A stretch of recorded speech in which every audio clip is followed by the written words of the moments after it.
Kemudian juga dari hadis Abu Umamah radhiyallahu anhu. Faqulna ya Rasulullah inna ahlal kitabi yaqussuna athaninahum wa yuwaffiruna sibalahum. Faqala Nabi sallallahu alaihi wasallam qussu sibalakum waffiru athaninakum wa khalifu ahlal kitab.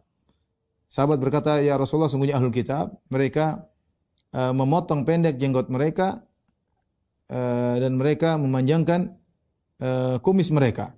Maka Nabi berkata, kebalikan, ya, cukur kumis kalian dan panjangkanlah jenggot kalian. Khalafu ahlul kitab. Di sini Rasul juga menyelisih Yahudi Nasrani. Rupanya di zaman Nabi ada Yahudi yang mereka mencukur jenggot tapi tidak sampai gundul, tapi mereka memendekkan jenggot mereka. Maka Nabi bilang, selisihi. Jangan pendekkan jenggot kalian, tapi panjangkanlah jenggot kalian.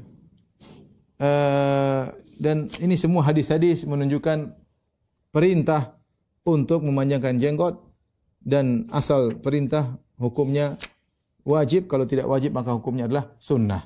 Ya, kalau tidak wajib maka hukumnya sunnah. Maka hukum memelihara jenggot tidak keluar dari wajib atau sunnah. Tidak keluar dari wajib atau sunnah. Tetapi ada nukilan ijma' para ulama bahwasanya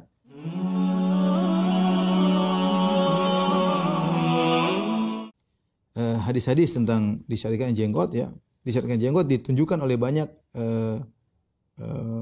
dalil, ya. Al-Quran menunjukkan, kemudian hadis-hadis menunjukkan, kemudian ijma' ulama, ya, ijma' ulama, ya, ulama 4 mazhab, ya, menunjukkan tentang disyariatkannya jenggot, ya. Praktek para sahabat, tidak ada yang ragu bahwasanya jenggot disyariatkan, ya, jenggot disyariatkan, ya. Adapun hadis-hadis Nabi sallallahu alaihi wasallam, ya, banyak, ya. Di antaranya seperti sabda Nabi sallallahu alaihi wasallam, khaliful musyrikin waffirul liha wa ahfuz syawarib. Kata Nabi sallallahu alaihi wasallam, selisilah orang-orang musyrikin dan biarkanlah jenggot kalian dan cukurlah kumis kalian. Kemudian juga dalam hadis yang lain kata Nabi sallallahu alaihi wasallam, inhaqus syawarib wa aful liha. Cukur habislah atau potong tipislah kumis kalian dan panjangkanlah jenggot. Ya. Dan hadis seperti ini banyak, ya. Demikian juga dari hadis Ibnu Umar dalam hadis Abu Hurairah, Rasulullah sallallahu alaihi wasallam bersabda, juzzus syawarib wa arkhul liha. Potong tipislah kumis, yaitu disisakan sedikit, ya. Wa arkhul liha, dan biarkanlah panjang jenggot kalian. Khaliful majus, selisih orang-orang Majusi. Tadi sebelumnya selisih orang musyrikin. Sekarang selisih orang Majusi. Kemudian juga dari hadis Abu Umamah radhiyallahu anhu. Faqulna ya Rasulullah inna ahlal kitabi yaqussuna athaninahum wa yuwaffiruna sibalahum. Faqala Nabi sallallahu alaihi wasallam qussu sibalakum waffiru athaninakum wa khalifu ahlal kitab. Sahabat berkata, ya Rasulullah, sungguhnya ahlul kitab mereka memotong pendek jenggot mereka dan mereka memanjangkan kumis mereka. Maka Nabi berkata, kebalikan, ya, cukur kumis kalian dan panjangkanlah jenggot kalian. Khalafu ahlal kitab. Di sini Rasul juga menyelisih Yahudi Nasrani. Rupanya di zaman Nabi ada Yahudi yang mereka mencukur jenggot tapi tidak sampai gundul, tapi mereka memendekkan jenggot mereka. Maka Nabi bilang, selisihi. Jangan pendekkan jenggot kalian, tapi panjangkanlah jenggot kalian. Dan ini semua hadis-hadis menunjukkan perintah untuk memanjangkan jenggot, dan asal perintah hukumnya wajib. Kalau tidak wajib maka hukumnya adalah sunnah, ya. Kalau tidak wajib maka hukumnya sunnah. Maka hukum memelihara jenggot tidak keluar dari wajib atau sunnah. Tidak keluar dari wajib atau sunnah. Tetapi ada nukilan ijma' para ulama bahwasanya kalau jenggot dicukur habis hukumnya haram, ya. Jadi keadaan jenggot ada 3. Jenggot yang lebih panjang daripada al-qabd. Al-qabd itu begini. Jadi sebagian orang jenggotnya lebih panjang daripada. Apakah jenggot yang lebih panjang daripada genggaman tangan ini disunahkan dipotong atau tidak? Atau harus wajib dibiarkan saja? Ya. Kemudian kondisi jenggot yang di bawah al-qabd. Orang punya jenggot dia potong sampai segini. Dan kondisi ketiga, jenggot cukur habis. Ibn Hazm al-Zahiri berkata, wattafaqu anna halqa jami'il lihyah muslah. Mereka sepakat bahwasanya mencukur seluruh jenggot, ya, adalah muslah, yaitu perbuatan yang menggunduli, dan itu tidak diperbolehkan. Itu tidak diperbolehkan, ya. Kemudian Ibnu Taimiyah juga mengatakan, yahrumu halqul lihya lil ahadits sahihah wa lam yubihhu ahadun. diharamkan, Ibnu Taimiyah mengatakan diharamkan mencukur gundul jenggot karena hadis-hadis yang sahih dan tidak seorang pun yang membolehkannya. Tidak ada seorang pun yang membolehkannya. Al-Ala'i berkata, "Innal akhdha min al-lihya wa hiya duna al-qabdah." Mengambil jenggot, mau cukur jenggot sampai di bawah genggaman, artinya sampai di sini, ya. Yang dilakukan oleh sebagian orang-orang Maghrib, lam yubihu ahadun, tidak dibolehkan oleh seorang pun. Ya, dia mengatakan juga haram, di bawah sini haram. Wa akhdhu kulliha fi'lu yahud wal hunud wa majusil a'ajim, dan mencukur seluruh jenggot adalah perbuatan orang Yahudi, perbuatan orang-orang India dan perbuatan orang Majusi. Abu Hasan Al-Qattan Al-Maliki, beliau juga berkata, wattafaqu, para ulama sepakat, anna halqa jami'il lihyah muthlatun la tajuz. Mencukur gundul jenggot seluruhnya adalah perbuatan muslah dan itu hukumnya adalah tidak diperbolehkan. Jadi ijma ulama ya bahwasanya cukur gundul tidak diperbolehkan. Adapun cukur di bawah qabdah, maka ini yang rajih tidak boleh. Adapun kalau melihara lebih daripada qabdah, maksudnya lebih panjang daripada ini, apakah kita boleh cukur sampai sini? Maka ini khilaf, sebenarnya mengatakan tetap wajib dibiarkan, sebenarnya mengatakan tidak mengapa dicukur, karena sebagian sahabat seperti Ibnu Umar ketika beliau umrah maka beliau mencukur jenggot yang lebih daripada genggaman, beliau potong ya. Sehingga ada khilaf di kalangan para ulama. Tetapi kalau kita kembali kepada perkataan para ulama Syafi'iyah, ya saya nukilkan banyak di sini ya. Nanti antum bisa baca sendiri bagaimana mereka sepakat bahwasanya memanjangkan jenggot hukumnya sunnah, memanjangkan jenggot hukumnya sunnah. Ya. Bahkan sebagian ulama memahami, Imam Syafi'i mengatakan haram jenggot dicukur gundul ya. Sebagaimana dikatakan oleh Imam Syafi'i dalam kitabnya Al-Um ya. Beliau berkata, "Wal hilaq laisa bijinayah, li'anna fihi nusukan fil ra'si wa laisa fihi katsiru alam." Wa huwa wa in kana fil lihya la yajuz falaysa fihi katsiru alam wala dhahabu sya'rin. Kata beliau, adapun mencukur gundul rambut bukanlah suatu kejahatan. Karena ada ibadah di situ, misalnya ibadah nusuk yang mengundul di kepala seperti kalau kita umrah atau haji. Walaysa fihi katsiru alam, dan mencukur gundul tidak begitu sakit ya. Memang pakai pisau atau cukur ya tidak sakit, maka ini tidak dikatakan perbuatan kriminal atau perbuatan jahat, tidak. Wa huwa, mencukur gundul, wa in kana fil lihya la yajuz, meskipun mencukur gundul jenggot tidak boleh, falaysa fihi katsiru alam. Ya, meskipun tidak boleh tetapi tidaklah mendatangkan banyak rasa sakit ketika dikatakan proses menggundung, wala dhahabu sya'r, dan rambut tersebut ya kalaupun dicukur dia akan kembali lagi ya. Ini perkataan Imam Syafi'i dalam kitab Al-Um. Di sini beliau berkata, wa in kana fil lihya la yajuz, meskipun gundul pada jenggot tidak diperbolehkan ya. Jadi seakan-akan suatu perkara yang ma'ruf, cukur gundul jenggot itu tidak diperbolehkan, dan ini yang dipahami oleh sebagian ulama Syafi'iyah ya. Seperti Ibnu Rif'ah mengatakan bahwasanya Asy-Syafi'i nassa fil ummi ala tahrim. Al-Imam Syafi'i menaskan dalam kitab Al-Um tentang haramnya mencukur gundul jenggot ya. Sebagian ulama berpendapat tidak sampai haram tapi makruh ya. Sebagian ulama ya mengatakan makruh, tidak sampai haram ya. Tetapi yang disebutkan oleh Ibnu Rif'ah bahwasanya Imam Syafi'i mengatakan hukumnya haram, dan ini juga dipahami oleh Zarkashi, demikian juga Al-Halimi dalam kitabnya Syu'abul Iman, kemudian juga oleh Al-Qaffal Asy-Syasi dalam kitabnya Mahasin Syariah, dan juga oleh Azru'i. Mereka mengatakan bahwasanya mencukur gundul jenggot hukumnya haram, dan saya tadi sebutkan tentang ijma' para ulama yang dinukil oleh berbagai macam mazhab ya. Saya nukilkan juga perkataan Abu Umar Al-Ba'alwi, kemudian Al-Halimi, Abu Hasan Al-Mawardi. Beliau berkata, naftul lihya minas safa alladhi turaddu bi syahada. Mencabuti jenggot ya termasuk kebodohan yang orang melakukannya maka syahadahnya, persaksiannya tertolak ya. Tertolak. Kemudian Al-Halimi yang wafat 403 Hijriah, beliau berkata, wa amma halqul lihya fa innahu hajinatun wa syuhratun wa tashabbuhun bin nisa. Adapun mencukur gundul jenggot maka itu adalah perkara yang tidak pada tempatnya, tidak pantas, dan juga menimbulkan kemasyhuran dan juga meniru-niru wanita ya.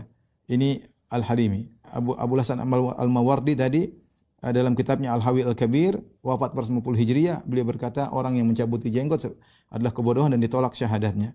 Abu Hamid Al-Ghazali wafat tahun 505 Hijriah, beliau berkata wa amanatuha fi awwalin nabati tashabbuhan bil murad fa minal munkaratil kibar fa innal lihya zinatur rijal. Adapun mencabuti jenggot pertama kali tumbuh dicabut-cabuti seperti meniru orang-orang yang anak-anak muda yang tidak punya jenggot, ya, masih belum tumbuh jenggot, maka ini termasuk kemungkaran yang besar.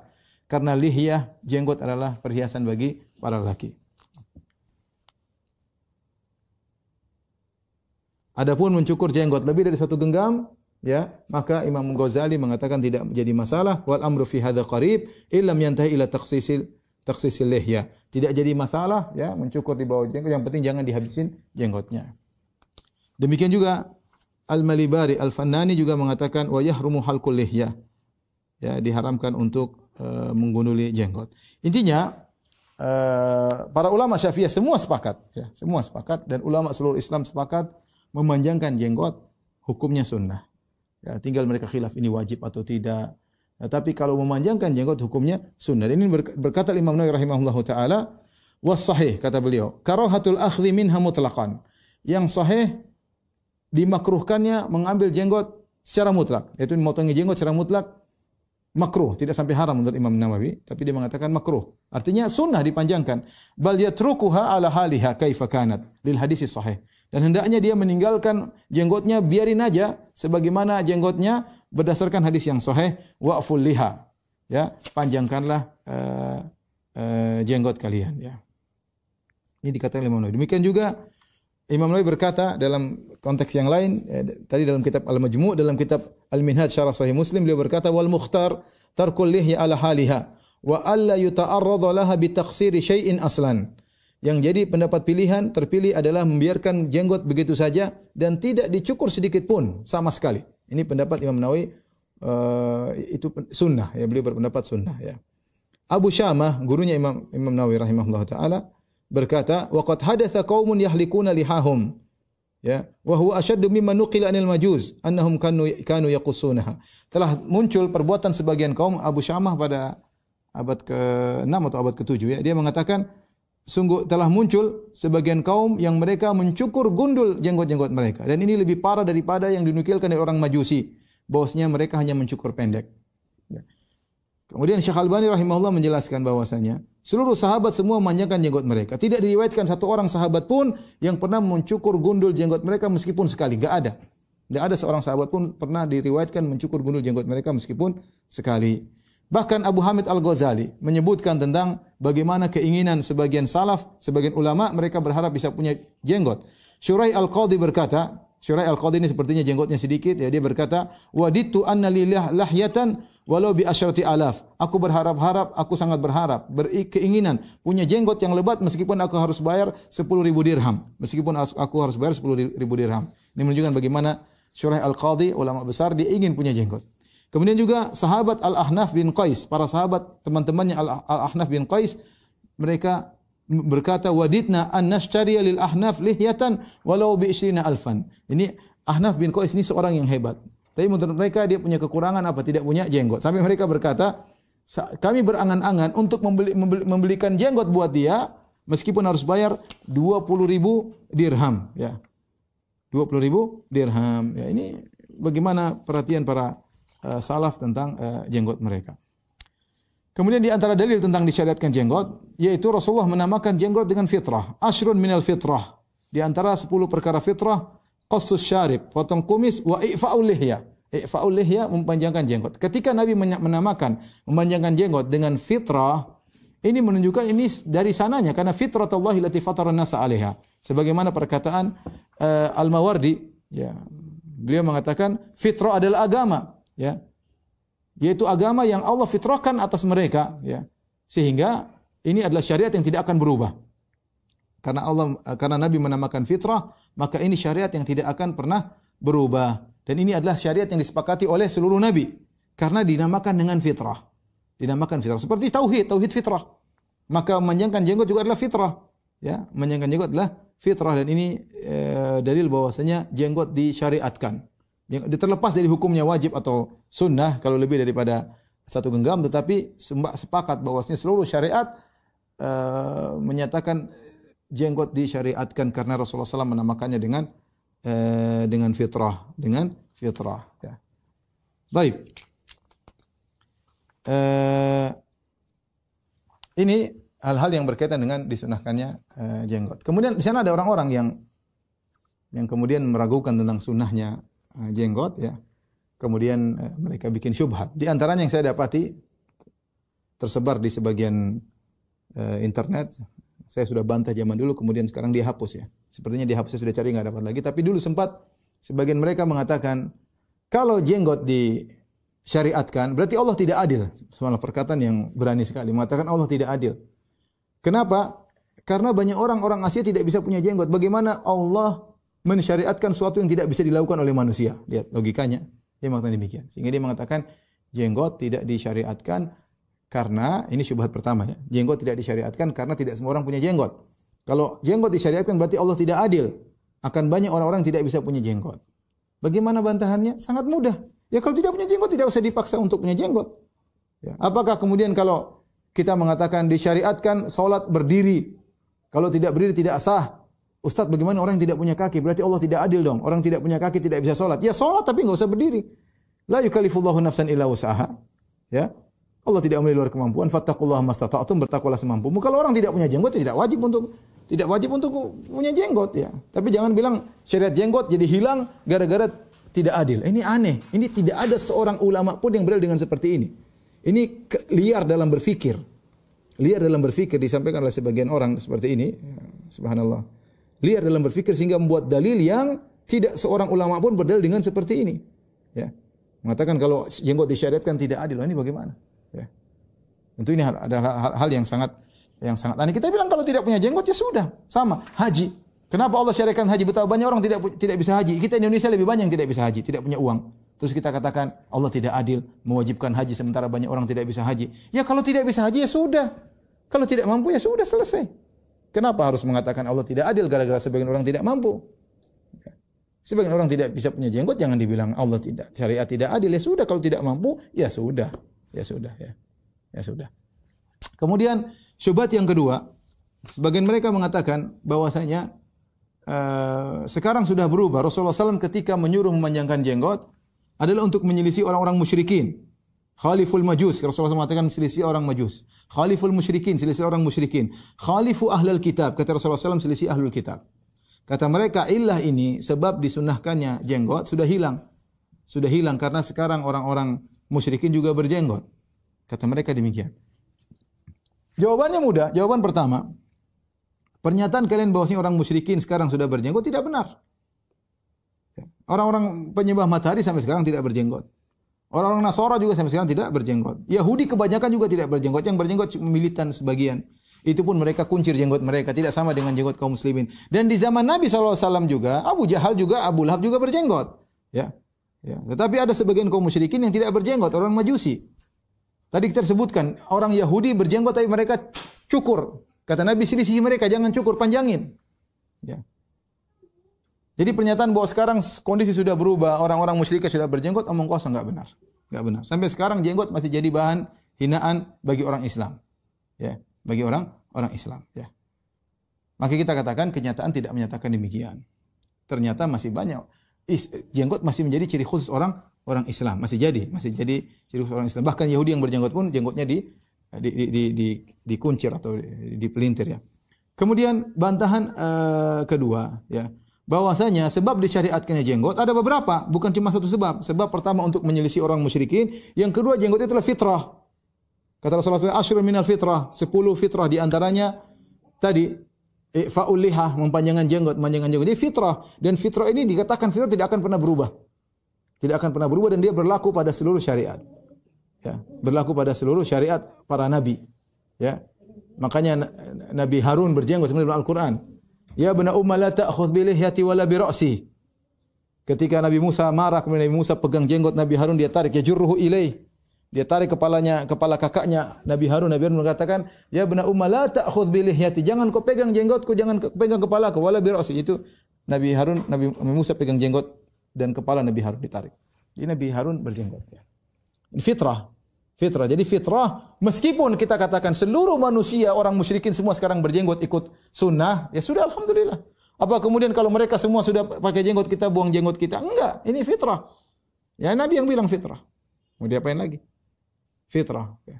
Kecuali hadis Nabi mau kita buang, mau kita rubah, baru hukum dari fitrah tidak menjadi fitrah. Selama dikatakan fitrah tidak akan pernah berubah hukumnya, ya tidak akan berubah hukumnya. Jadi saya ulangi, sebab disyariatkan jenggot ada beberapa sebab, diantaranya dalam rangka menyelisihi, dan itu masih berlaku sampai sekarang. Yang kedua karena fitrah, Menurut saya, berjenggot itu bukan hanya soal penampilan, tapi soal ketaatan hati.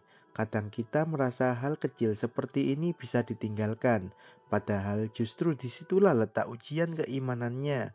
Apakah kita mau mengikuti sunnah Nabi sepenuh hati, atau hanya memilih yang sesuai hawa nafsu kita? Saya melihat banyak orang sekarang lebih bangga mengikuti gaya orang kafir daripada mengikuti sunnah Rasulullah. Padahal jenggot adalah syiar yang membedakan seorang muslim dengan yang lainnya. Menurut saya, meskipun sederhana, berjenggot bisa menjadi tanda kecintaan kita kepada Rasulullah. Karena mencintai beliau bukan hanya diucapkan, tapi juga ditunjukkan dengan mengikuti sunnahnya. Kalau kita mau jujur, jenggot juga punya manfaat duniawi. Dari sisi kesehatan, banyak penelitian menunjukkan bahwa jenggot melindungi kulit dari sinar matahari, debu, dan infeksi. Tapi yang paling utama adalah manfaat ukhrawi, mengikuti sunnah Nabi, dan dengan itu kita berharap mendapat syafaat serta keberkahan hidup. Jangan pernah remehkan sunnah sekecil apapun, karena mungkin saja amalan kecil yang kita lakukan dengan ikhlas, seperti memelihara jenggot, akan menjadi sebab Allah ridho kepada kita. Barakallahu fikum.